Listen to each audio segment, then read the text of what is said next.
Okay, numbers 10, 11, 12, and 13. I'm going to do those together because they all use synthetic division. Okay? So synthetic division, remember, the pattern is you drop the first one, then you multiply, add, multiply, add, multiply, add, until you are done with the whole process. Probably won't have to do it that many times, but as long as you need. So, for synthetic division, we only need the coefficients. So for number 10, the coefficients are 2, -1, and -10. And we're dividing by x plus 2. So remember, it's kind of like x plus 2 equals 0. We got to flip that 2 to make it a -2. So we're evaluating it at -2. So here we go. Do it in green. Drop down the first one, so you get a 2. 2 times -2 is -4. Add those up, it's -5. Times -2 is +10. Yay! We get a remainder of 0. So it goes in evenly. So this is your answer is 2x minus 5. That's your answer. Okay, remember, the first one's your x to the 0, the second one is your x to the 1. If there was a third one, it'd be x squared, then x cubed, all that sort of stuff. All right, number 11, same idea. We're going to divide using synthetic division. We're dividing by x plus 3, so again, flip it, make it a -3. And our coefficients are 1, -2, and 21. Hopefully you caught it. Good. If you did, excellent. If you didn't, shame on you. I've thrown enough of these at you. You should get them by now. Your coefficients are 1, 0, because there's no x squared right there, -2x, so -2, and +21. All right, threw that one in there on purpose.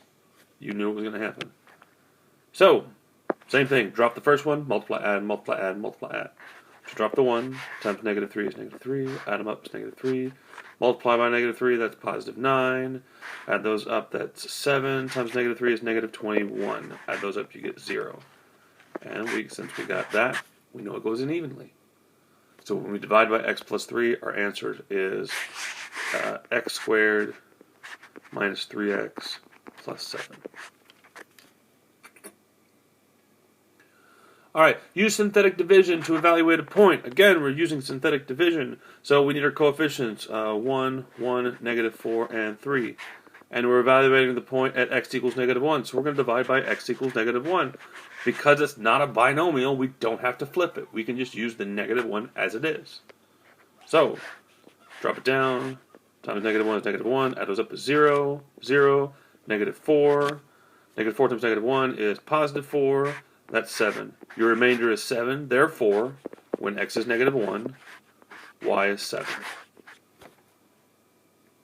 Okay? Remember, when you're evaluating on a point, whatever your remainder is, that is the y value. So if I evaluate x at -1, y is 7. 13, exact same idea, just more numbers. So your coefficients are 1, 0, -5, -8, and 1. Don't forget there's no x cubed, so you have to put a 0. That's its coefficient. And we're evaluating it, y is 4. So 1 times 4 is 4, add them up is 4, times 4 is 20, minus 5 is 15, 15 times 4 is 60, 60 minus 8 is 52, 52 times 4 is 208, 208 plus 1 is 209. Since my remainder is 209, when x is 4, y is 209.